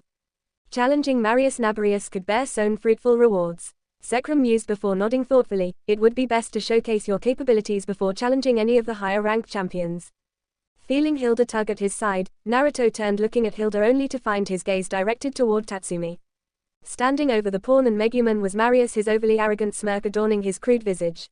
Stomping to them, his eyes shining with an ethereal fury, Naruto quickly reached in between the three and smiled hauntingly at Marius. Placing himself between them, Naruto studied the Marius with a quick glance. Spotting the ever-present arrogance seeping from his visage, Naruto departed with his glass and flared his magic threateningly at his latest annoyance. "No need to ruffle your feathers now, Naruto boy. Some would take that as a challenge," Marius said, chiding the blonde and smirking at the spark of anger crossing Tatsumi's pointed eyes. "What if it were?" Naruto asked. "Then I would crush you and your peerage, simple as that, boy," Marius hissed. "A rating game then, your peerage against mine," Naruto suggested, unable to hide the smirk dancing across his own visage. "The conditions: if my peerage wins, then you release your lordship over the Nabarius clan territory and the Astaroth clan claims it all." Smiling madly at that offer, Marius crossed his arms and said, "And if my peerage wins, then I want the Astaroth clan sent to the extra demons. All territory owned by them will be generously donated to the Nabarius clan." "Done," Naruto nodded. "I will have our rating game scheduled for next week," Marius sneered before stalking away. "Hey, enjoy the party now, boy. This is the last time you will be brushing shoulders with the rest of us." "Naruto-san, are you sure we can win?" Tatsumi asked, his soft voice snapping Naruto out of his train of thought. "I'm positive," Naruto answered, smiling encouragingly at his two latest peerage additions, "but I will train both of you as soon as possible." Walking toward them, Reinhard nodded at the last comment from Naruto. "I will help train Tatsumi with his sacred gear. Hopefully we may be able to unlock his balance breaker in the process. And I will help the witch with her stamina," Hilda spoke, catching the group's attention. Naruto merely nodded at the offer and pondered their current situation, turning to the peerage looking at him with anticipation-filled eyes. He then grinned. "Well then, how about we get started?" Standing over the cliff, Naruto thought about his current predicament. He wanted to recreate some of his former arsenal, but his issue revolved around his lack of chakra. Magic could not replace chakra in any way, though he controlled magic with ease. Chakra was much more powerful. He lost his abilities as a sage, alongside which pained his capabilities. No matter, he needed something to replace his former arsenal. He spent countless days recreating the Rasengan, yet it did not have enough power behind it. "How goes your training?" a soft voice called out. Not bothering to even look behind him, Naruto nodded. "Good, I'm trying to find a way to create a technique. Perhaps I can be of assistance," the same voice offered. "Aren't you busy with your job, Tiamat?" Snorting at that question, the newly named Tiamat stepped closer to the blonde, showcasing her breathtaking appearance. It was expected after all. Standing a shorter than Naruto, Tiamat had pale, long blue hair cascaded down her shoulders and captivating dark blue eyes which resonated with a chilling aura. Among Naruto's various friends, Tiamat was one of his few confidences who knew about his situation. Other than Reinhard and Hilda, Tiamat was informed about his previous life as a shinobi, something the dragon found preposterous. "Bringing back another one of your techniques from Konoha?" Tiamat questioned, taking a seat by Naruto's right, throwing her legs off the edge unfazed by the harrowing heights. "The Rasengan, it used to be one of my most powerful attacks. I managed to make other variations of it. Other than my shadow clones, I don't think I used any other technique as often." Naruto commented, his eyes looking up toward the oddly colored sky. Would you like my help against Nebrius and his peerage? Tiamat asked, looking over the thoughtful blonde. Between Hilda and Reinhard he won't be able to beat us, much less win. I want to see what Tatsumi and Megumin could do. Tatsumi wants to fight the bastard himself, might as well let him. Naruto replied. Get up now, I want to see your infamous Rasengan. Chuckling a little, Naruto nodded and opened his palm in concentration. Groaning in mild pain, Tatsumi panted loudly, trying to catch his breath after his latest beating from Reinhard. Looking at the knight who stood calmly to the side, watching him with his own calculative gaze. Pushing himself against his screaming muscles, Tatsumi gripped his sacred gear tighter, clenching his teeth at his bruised legs. His entire body was bruised and cut. Reinhard did not pull his attacks. Tatsumi could barely keep up against the unstoppable knight no matter what he tried. Come on, Tatsumi, get up, Reinhard said, watching the pawn grunt aloud. I won't lose, Tatsumi growled, raising Incursio. Clashing his blade with Tatsumi, Reinhard pushed him back, his unrelenting strength crushing the pawn. Hearing a roar of sheer determination, Reinhard pulled back and dodged a horizontal swing from Tatsumi. Parrying another slash sent his way, Reinhard met the furious swings without much effort. Tatsumi never stopped his unpredictable swings, continuing on without a hint of tire even with the damage his body withstood. Ducking from a swift jab, Reinhard stabbed his blade to Tatsumi's side, swinging it into Incursio, taking the sacred gear right out of Tatsumi's hands. Weak. Hearing the new voice and blinking in surprise, Tatsumi opened his mouth to speak, but he was interrupted. You will never win this battle without unleashing my powers. How do I do it? Tatsumi roared loudly, his sudden words catching Reinhard by surprise. Scream it. Scream my name with all of your might. Looking at Reinhard and unconsciously stabbing his sacred gear to the ground, Tatsumi roared, no matter the pain it would cause, he would do it. He would get stronger, Incursio. Off in the distance, Hilda stood smirking at the raw Megumin laid against the tree to her right, completely knocked out. Perhaps you're not as pathetic as I first thought you were. HMPH, why exactly do they try? Their attempts are pitiful, I will win either way. Marius declared, his sharp eyes landing on the crimson chess piece glimmering in his open palm. Smirking hideously at the horrid fascination created by Ajuka Beelzebub, the king piece held considerable amount of power which allowed the wielder to amplify his current level of might to unimaginable amounts. He managed to liberate it from an unexacting fool. The bastard knew nothing about its potential. Looking around the empty room he currently occupied, Marius smirked knowingly at the large map displaying the various territories of the underworld. The Nabarius clan had been decimated during the war between the old Satan faction and the current Satans. His clan had been undecided until favor shifted to the new order. They were quick to align themselves with the winning side, even though they were against its ideologies. Survival was more important. They pledged troops to the old Satan faction, which resulted in destruction for their once mighty army. Just you wait, Astaroth, Marius hissed at the symbol of the other clan. They always opposing one another. After they were given not only the former territory of Foras clan, they also had one of their members elected to the position of Satan. While the Nabarius clan lost thousands of their members, not to mention their status as a dupe, to which the Astaroth were promoted to. Now, he had the chance to denounce them, by sending them to their rightful place among the extra clans. You really are an idiot. Sona's soft dismissive tone drawled aloud. Her comments merely resulted in an annoyed pout from Naruto, a snort of amusement from Cyrog, and an untamed grin from Rias. Currently gathered around a table with drinks placed before them, the group of devils had been discussing Naruto's recent actions. Being the most critical of his decisions, Sona mouthed her heated disapproval for all to hear regardless of their surroundings. No matter how had she tried to alleviate Naruto's brash actions, the blonde disregarded most warnings. How your peerage deals with you is a mystery. Clutching his heart dramatically, Naruto released a pain-filled groan as he replied to his longtime friend's remarks. That hurts, Sona, I thought you loved me. Never happening, Sona said, snorting at the all-too dramatic behavior of her friend. Truth be told, she had admired Naruto's capabilities since they were mere children. Though she would never allow Naruto to hear about her secret opinions, fearful of his reaction, the blonde was relentless once he began teasing someone. Naruto and Seraphal met during one of the many parties held by the Satan. Safe to say her embarrassment levels managed to soar higher than she had originally thought possible. Naruto won't lose the rating game, that's for sure. Cyril quickly came to his best friend's defense, deciding to remind the others of Naruto's unchallenged talents in combat. His opponent is experienced though. Rias cautioned, frowning at the mention of Marius Nabarius. She had never liked the arrogant bastard. Her opinions did not change over time. In truth, she hated Nabarius more considering what the bastard did to Naruto. Outside of her loyalty towards her friend, she simply found Marius's behavior disgusting. In their limited interactions, 3 conversations were enough for her. Make sure to you aim for the bastard's face. Nodding his head in response, Cyborg added, make sure you win, I won't be satisfied until I'm the one who beats you and your peerage in a rating game, Naruto. Please don't make another speech about your rivalry. Sona pleaded, her voice desperate and fleeting. Glowering at Sona, Cyborg with all the dignity he had left crossed his arms and huffed, I wasn't going to. Why did you two come back to the underworld? I thought there was another week of school. Naruto asked, interrupting Cyborg in time before he could utter another word. Though his question was broad and directed at both Devil Hi-Res, Naruto kept his gaze glued on Sona. Sona rarely left school for any reason, skipping an entire week went against everything he had known about the Citri heiress. Once I heard you challenge Marius Nabarius, I was curious. Sona answered, shrugging her shoulders in a small gesture. Keeping her gaze unwavering against Naruto's broadened smirk, stop smiling like an idiot. Sona, you do love me. Naruto all but shouted, dramatically waving his arms around in an unwelcome gesture. Like all other times he had tried to embarrass the unwilling heiress, Sona covered her face with her palms in an attempt to avoid the prying eyes of the other patrons. Though an equally superior smirk adorned Cyborg's visage, meanwhile Rias simply gave her rival a reassuring pat on the back. Looks like we're all here. The loud arrogant drawl of Riza Phoenix called aloud, catching the group's attention. Rias immediately tensed at the sight of Riza, her obvious displeasure at the sight of her fiancé in full display. Sona quickly schooled herself and maintained a generally polite expression while Naruto merely waved in greeting. Oh, the mighty Riza Phoenix decides to grace us with his presence. Cyborg mused aloud, his tone choked up of mockery. Through the years, their relationship had deteriorated. Once inseparable, the group of four were discontent with Riza's growing arrogance to the point of avoiding the Phoenix altogether.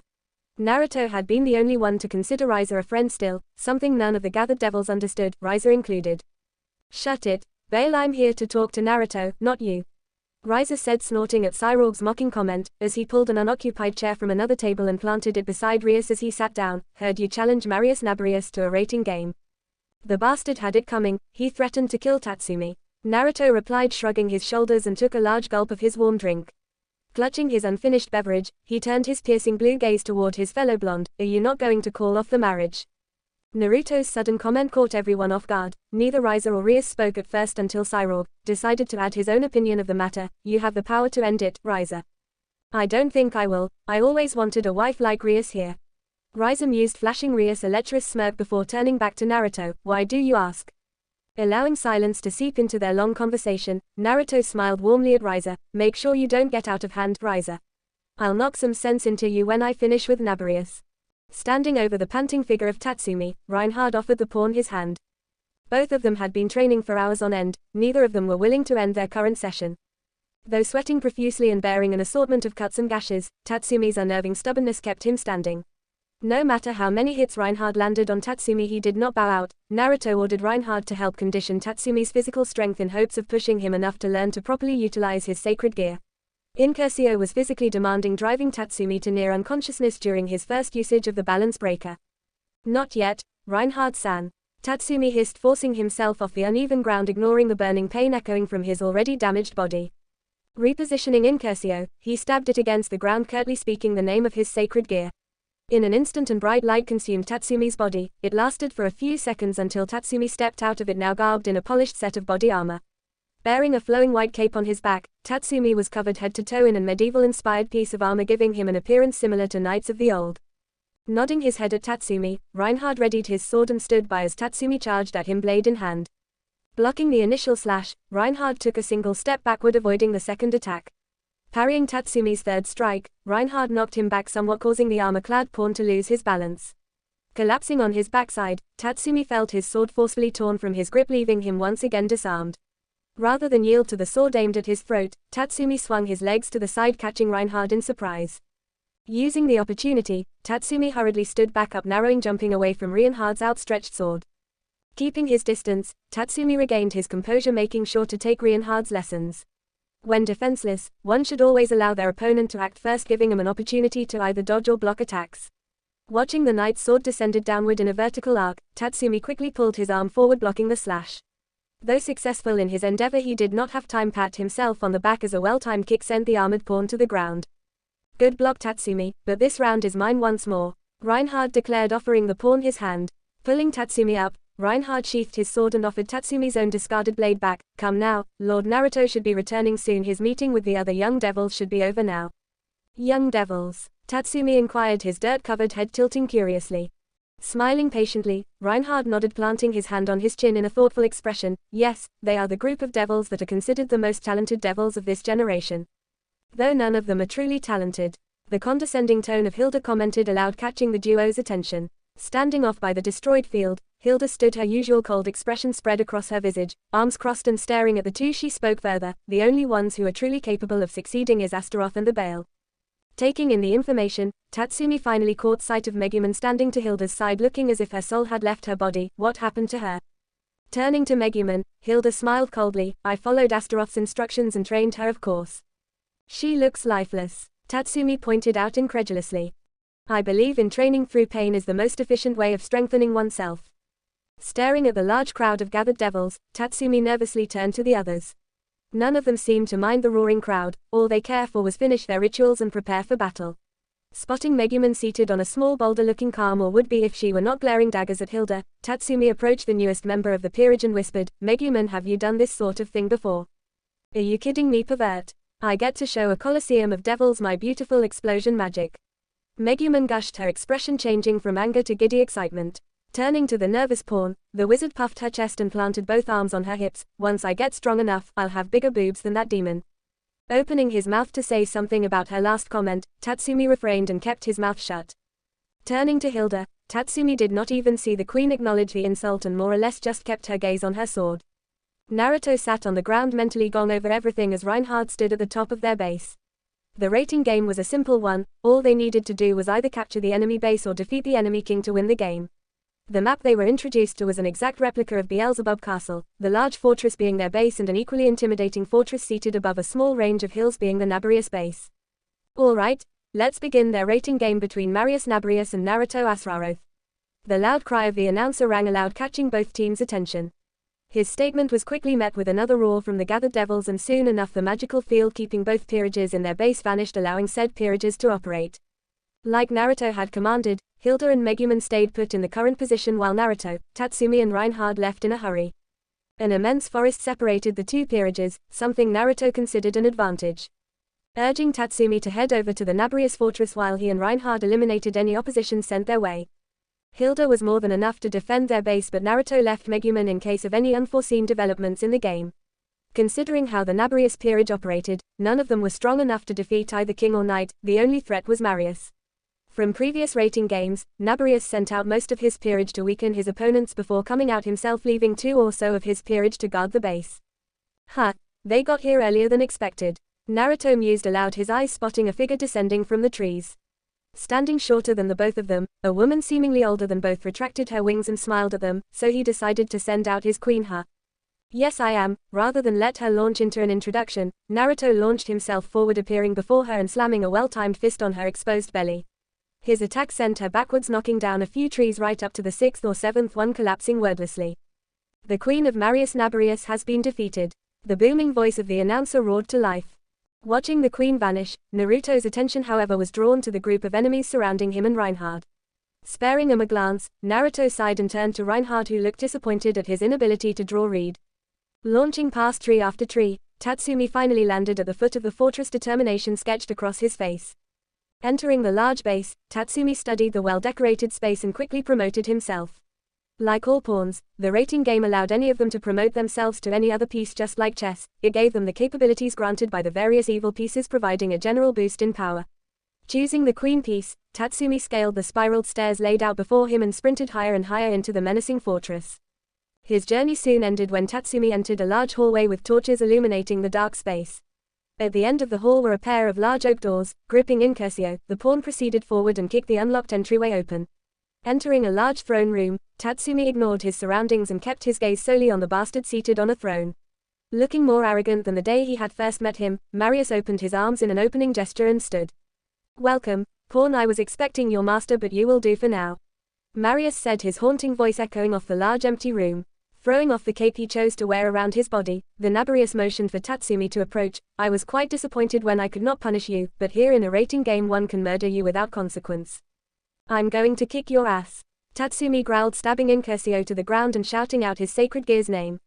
In an instant he now stood in the armor his balance breaker provided. Rather than allowing Marius to attack, Tatsuma took the initiative, running at the Lord in an impressive speed, cutting the distance apart in a short moment. Sword in hand, Tatsumi delivered a quick horizontal slash at the still devil without warning. A large magical circle separated the two, stopping his sword with ease. I think not. No sword will hurt me, Marius shouted, pumping more magic into his magic circle, converting it to a wave of deadly green lighting. Watching it envelope Tatsumi, Marius beamed at his wretched screams. The armored pawn collapsed before his feet, attempting to recover from the attack. Slamming his foot on the pawn's back, Marius smiled and dug his foot deeper. Frowning at the pawn's refusal to fall, Marius channeled another wave of magic into his free hand. Ignorant of Tatsumi's actions, Marius hissed in pain as he felt the back of his thigh sliced by Tatsumi's. Recoiling, Marius clutched his wound and glared furiously at the reincarnated devil. Forming another shield to protect himself from Tatsumi's bull charge, Marius kept his shield active as he used his other hand to mend the wound. Rather than quit, Tatsumi dropped his blade and used his fists to punch the magical shield. To Marius's surprise, his defensive measures were shaking with each howling punch delivered by the pawn. Cracks began forming around it, forcing Marius to channel more magic to repair them. Expanding his shield, Marius began pushing Tatsumi back until he was a good enough distance away for him to drop his shield. Opening both palms to cast a streak of hideous lighting, Marius willed more and more towards Tatsumi. Growling at the pawn's agile movements, the lord retracted his spell and engulfed his hands in a hail of flames. Positioning both hands together, Marius pushed a wave of roaring flames at the pawn. Rather than bolster a single blast of fire, he spread his flames in every which direction, taking away Tatsumi's ability to dodge to his sides. Rather than dodge, Tatsumi took the flames head-on. Sweating from the sheer heat, Tatsumi proceeded forward. He stomped against the wave of fire, using his armored hands to do what he could in protecting his body. Walking close enough towards Marius, Tatsumi reeled one arm back and punched the devil square in the jaw. His punch sent Marius reeling backwards in pain. Swiftly approaching the bastard once again, Tatsumi grabbed the devil by his elegantly decorated robes and slammed his head against Marius's unguarded forehead.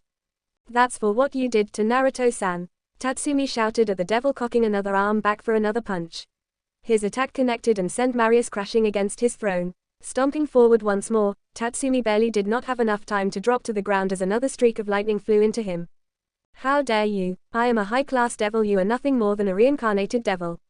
Marius howled aloud, his face now covered in his own blood quickly twisted into an animalistic snarl. Producing his most valued object out, Marius activated the Crimson King piece and felt his power once more explode to new heights. Keeping on hand on it and using his second to blast Tatsumi in a hail of lighting, the mad devil cackled at the screams escaping Tatsumi's mouth. Clutching his king piece and closing it into a fist, Marius slammed it repeatedly at Tatsumi's armored body until it shattered, returning Incursio to its base form. "I should have killed you for your insolence," Marius shrieked, grabbing Tatsumi's collar and pulling the pawn close. His eyes widened when the pawn disappeared in a glowing light, leaving him alone in the room. Howling in anger, Marius blasted a hole in the throne room. Murder was the only thing left in his already maddened mind. The pawn of Naruto Astaroth has been eliminated. No longer caring to preserve his clan's standing, Marius only cared to murder the opposing king now. His entire peerage had been eliminated, leaving him as the sole surviving member. Unfurling his wings, the enraged devil took to the air, his gaze scanning the forest below, trying to find Naruto. His flight, however, was interrupted when an explosion enveloped his form, sending him plummeting through a thicket of trees. Crashing against the earth in a loud audible boom, Marius roared in anger as he pulled himself free of the earth and glared angrily at the caster. "You!" Marius howled at the sight of a still conscious Megumin. Cutting the distance between them, Marius felt another smaller explosion launch him into a large tree. Rather than change his approach, Marius charged again, the king piece in his hand glowing once more in a crimson light, powering him up. Raising his hand, Marius shot a large beam of pure magic at Megumin. Rather than killing her on the spot, Megumin was shielded by a large magical wall which managed to take the blunt of his attack before shattering and knocking Megumin away. Raising his hand to cast a second spell, Marius felt his body forcefully bound and dragged to the ground. Looking around in anger, Marius flashed the king piece, but Hilda was much quicker. Using her sword, she sliced Marius' hand right off. Using her sword to peel the severed fingers off, Hilda grabbed the king piece, walking over to the bound Marius. Naruto and Reinhardt had long been present but allowed Hilda and Megumin to handle Marius, only intervening if they needed to. So that was what he was using to beat Tatsumi. Naruto said, his eyes narrowing at the king piece. It had been outlawed by the Satans due to its capabilities, and most copies of it were confiscated and destroyed. It seemed his father left some remaining if Marius' copy was anything to go by. Approaching the bound Marius, Naruto delivered a single Tuki enhanced punch at Marius. His blow had snapped the filaments protruded inside of the Nabarius's body and knocked him unconscious upon contact. With a resounding victory, Team Astaroth has won. Marius Nabarius was in the custody of the Satans right after his shameful defeat. Left chained to his bed in the hospital, the Nabarius clan were being called in by the Satans. Each and every one of them had been questioned about the possession of the king piece. It was highly illegal, and considering the outright usage of it, Ajuka did not need any more proof of Marius Nabarius's guilt. Stripped of his titles and any possessions to his name, converted into a low-class devil, Marius had been transported to Malbolge and was swiftly imprisoned. With the current political climate, the Satans needed to be strict, and imprisoning Marius to one of the underworld's cruelest levels did its intended purpose. It had been a few weeks since the eventful rating game. Tatsumi recovered relatively quick and had been out of the hospital for quite some time now. In that time, Naruto was called in for questioning, as did his pawn. The Satans treated the subject seriously, doing everything to find out about the remaining unaccounted king pieces. Now, donned in robes befitting of an heir, Naruto stood inside the chambers of the Satans, standing before the 4 Satans and the leader of the angels as well as his group of advisors. Thank you for your time, Naruto. We will deliberate amongst ourselves and will call you in if we have more questions regarding the issue with Diodora. Sirex said, motioning for the blonde to leave. The meeting had lasted an hour thus far. Naruto's statement shifted blame to only Diodora and left the situation much simpler as they had intended. Michael and Gabriel were understanding figures, and considering their losses in the Great War, none of them wished to partake in a second one. Your son was most helpful in the matter, Lord Beelzebub, Michael said, nodding to the green-haired Satan, who nodded in turn. While he did not want to aggravate a second war, Michael wished to alleviate the situation and keep the church from declaring any formal action against the devils. As for the situation, however, one of your members has broken the ceasefire called upon during the Great War. Yes, Diodora has been punished accordingly and is currently imprisoned for his actions. Though if we can do more to attenuate the political situation, then we are more than willing to cooperate. Seraphal replied. Good. In order to hopefully maintain the peace, I wish to add more terms to our agreement. Michael declared, much to the surprise of the Satans. If we do more to prevent any more skirmishes between our factions, then we will overlook Diodora Astaroth's crimes. What did you have in mind? Ajuka asked.